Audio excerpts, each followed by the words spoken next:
¿Qué tal? ¿Cómo están? Otra vez aquí el profe Nico.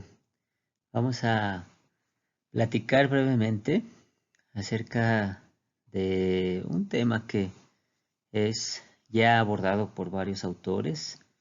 Eh, un poco retomar de manera sintética qué se ha hecho en el ámbito internacional acerca de la inclusión educativa.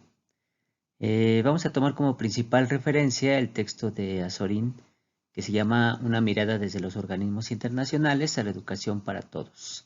Es un texto interesante, pero aquí vamos a hacer un breve resumen, ¿no? Pero en realidad también son algunas reflexiones propias según lo que hemos conseguido. Y eh, pues bueno, vamos a empezar. Primero, tendríamos que identificar qué es eso de la inclusión educativa, ¿no? Cómo se ha abordado, qué se ha hecho.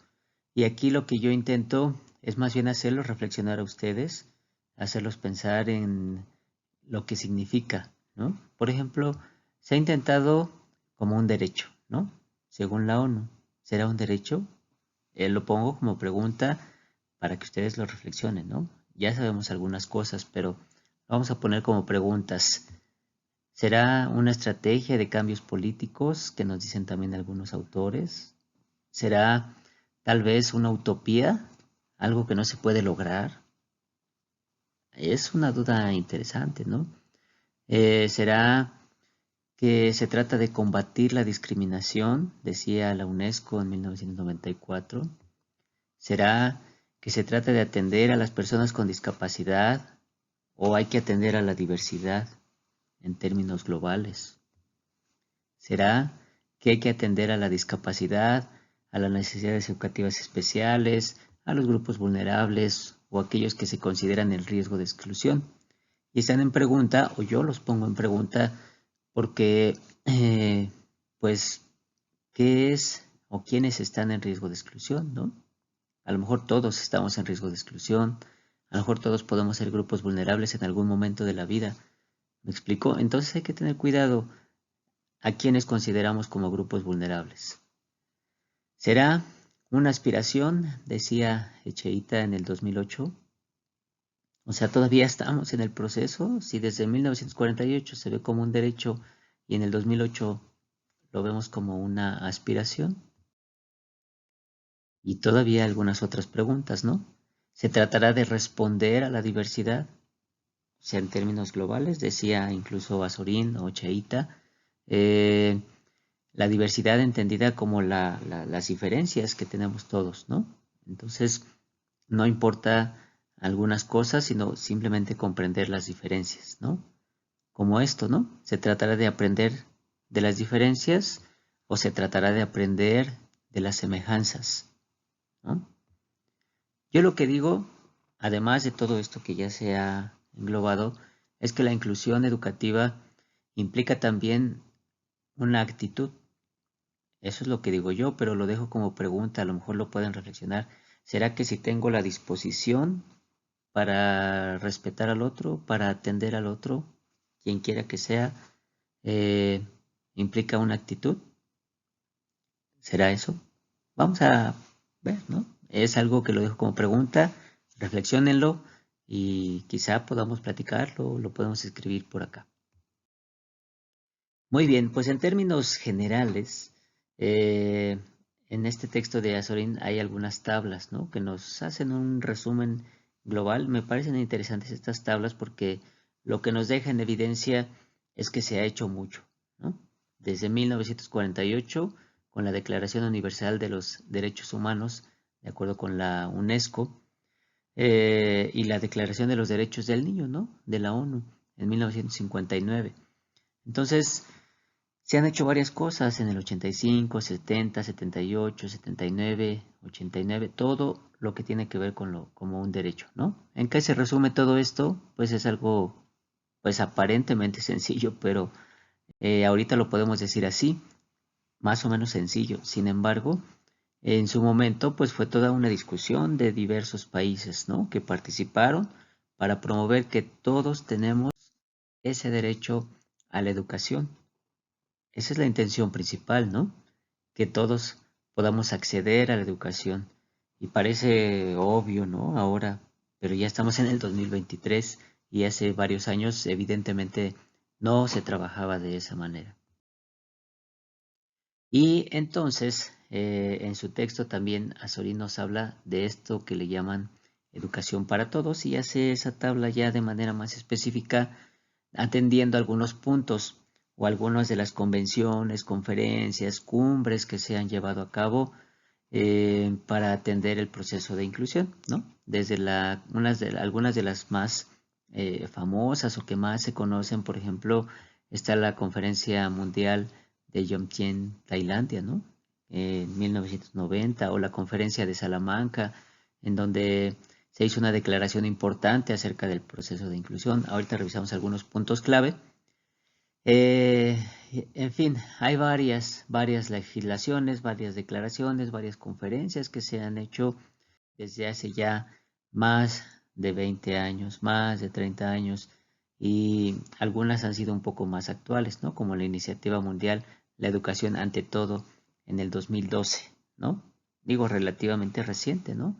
Aquí se establecían metas educativas para el 2021, imagínense, bajo el lema la educación que queremos para la generación de los bicentenarios. Sin embargo, ya estamos en el 2023 y todavía nos falta un buen camino por recorrer. Sin embargo, eso no significa que no hayamos avanzado. Hemos hecho muchas cosas al respecto, ¿no? Bueno, a ver, aquí están las otras y las últimas, por ejemplo, o las que están reportadas, está la declaración de Incheon, que ahorita vemos precisamente cuáles son algunos puntos clave de esta declaración. Miren, por ejemplo, en la de Yomtien, en 1990, se hablaba de una declaración mundial de educación para todos. Eh, Eran metas, se establecieron metas para el año 2000 en donde lo que se buscaba básicamente era eso, fomentar la equidad y que haya un mayor alcance en la formación básica, ¿no? Como la educación primaria, por ejemplo, ¿no? En Dakar, en el año 2000, se buscaba la atención a la primera infancia, aquí se reiteraba la enseñanza primaria como algo universal, ¿no?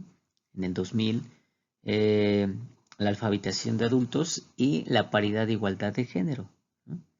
En el 94, en la Declaración de Salamanca, ahí es en donde se empieza a trabajar todavía un poco más en esto que tiene que ver con la atención a la diversidad, a las necesidades educativas especiales, el proceso de integración y después el proceso de inclusión. Por eso es que aquí se atiende cuáles podrían ser algunas rutas de inclusión. ¿Por dónde empezábamos?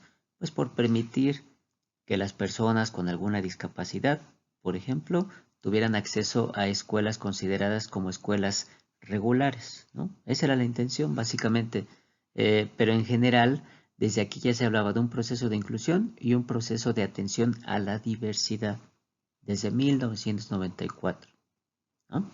O sea, ya tenemos casi 30 años y, pues bueno, todavía estamos en este proceso, ¿no?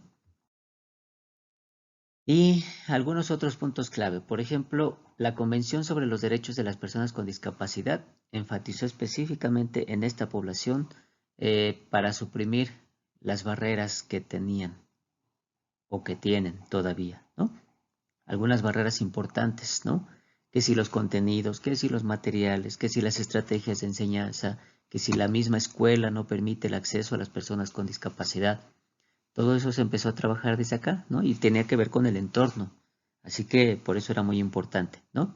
Y aquí en la Conferencia Mundial sobre Educación Inclusiva también se hablaba de reafirmar el proceso que se estableció desde la Declaración de Salamanca y, aunque no se ve por acá, también era el apoyo del acceso a las personas, a cualquier persona, sobre todo a las personas con discapacidad. Decían ellos acceder a las escuelas en donde se supone que no había discapacidades, ¿no? Es decir, el acceso a la escuela regular. Había una agenda mundial de la educación, atendiendo a la educación hacia el 2030, en donde se establecieron 17 objetivos de desarrollo sostenible. Había varias cosas, ¿no? Incluían algunas cosas, por ejemplo, como la ecología, como la atención educativa para todos. Entre ellos está este objetivo de desarrollo, que era el número 4, en donde se buscaba garantizar una educación inclusiva, equidad y de calidad, o equitativa y de calidad, que promoviera oportunidades de aprendizaje permanente para todos, ¿no? Y la idea es que esto se va a valorar en el 2030 para saber qué es lo que está pasando, ¿no? Entonces, aquí pues tendremos que verificar qué es lo que está sucediendo en estos años, ¿no? Y en la declaración de Incheon, en el 2015, nuevamente se reitera el programa de educación 2030 y aquí es el seguimiento del 2016 al 2030. Aquí hay un numerito que se me fue, pero no hay problema, no pasa nada. Es del 2016 al 2030. Tenemos más o menos 7, 8 años para verificar qué es lo que está pasando en este proceso de inclusión. Vamos avanzando bastante, pero estamos en el proceso, ¿no? Y entonces, pues todo eso nos lleva a algunas conclusiones globales, ¿no? Una de ellas es que, por ejemplo, ¿los movimientos internacionales han sido suficientes? Yo considero que sí. Eh, ha habido mucho avance, ¿no? A lo mejor todavía nos falta un camino por recorrer. Y a lo mejor es un proceso que no va a terminar, porque depende cómo estemos considerando el proceso de inclusión. Para mí, por ejemplo, yo digo, ¿a quién estamos incluyendo? ¿Quién está incluyendo a quién? ¿No?